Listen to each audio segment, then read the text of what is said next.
Ang pag-ibig ng Diyos sa sanlibutan. Ang ibig sabihin nito, lahat ng tao sa sanlibutan iniibig niya at minamahal niya.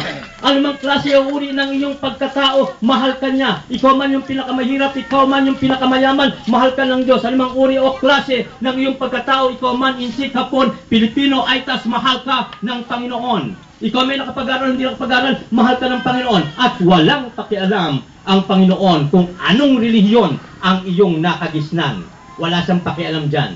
Ang may pakialam siya kung yung kanyang iniririgalo na kanyang anak na si Jesus ay tatanggapin mo upang ito ay pumasok sa iyong buhay at mabuo kang muli ng katawan, kaluluwa at espiritu at maangkin mo ang buhay na kasya, buhay na walang hanggan, buhay na may kagalakan.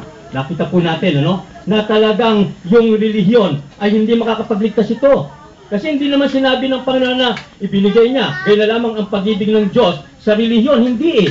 Wala siyang sinabi kaya, gaya na lamang ang pag-ibig ng Diyos sa Katoliko kung kaya ibinigay niya ang kanyang bugtong na anak. Hindi po. O kaya, gaya na lamang ang pag-ibig ng Diyos sa Mormons kung kaya ibinigay niya ang kanyang bugtong na anak. Hindi po. O kaya, gaya na lamang ang pag-ibig ng Diyos sa Saksi ni Jehovah kung kaya binigay niya ang kanyang bugtong na anak. Hindi. Wala siyang binanggit na relihiyon. Kaya, gaya na lamang ang pag-ibig ng Diyos sa sanlibutan. Hindi na sinabi na, gaya na lamang ang pag-ibig ng Diyos sa relihiyon kung kaya binigay niya ang kanyang bugtong na anak. Kung kaya nga kapag ating susurin, walang pakialam ang Panginoon sa relihiyon. May pakialam ang Panginoon dahil alam niya na ikaw ay mapapahamak dahil ikaw ay binubuo ng iyong katawan at ng iyong kaluluwa. At nais ng Panginoon na tanggapin mo ang kanyang anak na si Jesus upang ikaw ay magkaroon ng buhay na walang hanggan at mawala ka sa kapahamakan na ikaw ay mahiwalay sa Kanya.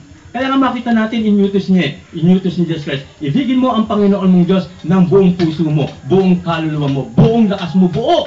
Hindi durog. Bakit? Upang matanggap mo yung kanyang regalo. Kasi kapag ka hindi mo siya inibig ng buo, tatanggihan mo yung regalo niya. Sino regalo niya? Yung kanyang anak na si Jesus. Ikaw ba tatanggap ng regalo doon sa taong nagagalit ka at wala kang pag-ibig, wala kang paghanga? Ba, hindi. Tatakbuhan niya kasi isipin mo, baka lason yan o baka bomba yan.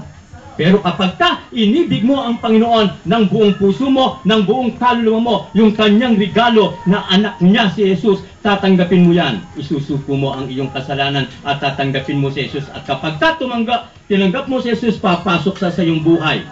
At nandoon na nga ang kaligtasan. Kaya nga yung utos na ibigin natin ng buong puso ang Panginoon natin ang magbibigay, pagpapala o mapapala.